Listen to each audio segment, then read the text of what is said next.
Hi guys, hello, magandang gabi. Magandang gabi po. Hello.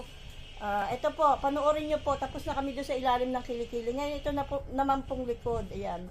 Panoorin nyo po guys. Para makakuha kayo ng idea.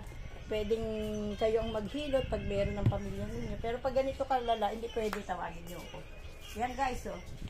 Binalikan ko na lang to. Nahilot ko na to kanina. Pero okay na to.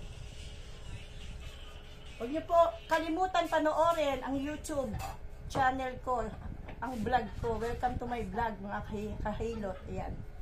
Hazel Lipa Vlog po.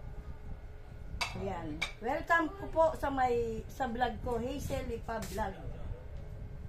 Subscribe niyo po ako, tapos pindutin niyo po yung bell kasi marami po kayong mapupulot na idea doon about sa paghihilot. Kahit yung pamilya niyo lang pwede niyong hilutin pagka hindi naman siya kabigatan, kalala. Ayan po. Ayan. Binalikan ko na lang to kasi binilot ko na po to kanina. Maginhawa na po to. Hindi pareho kanina, masakit pag pinipindot. Okay mga kahilot, bye-bye. Like, ano po, paki-subscribe po yung ano ko, yung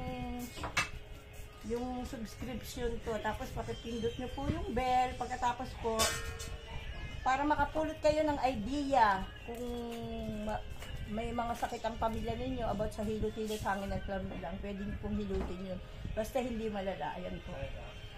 Okay po, bye-bye, hindi na siya nasasaktan. Bye-bye.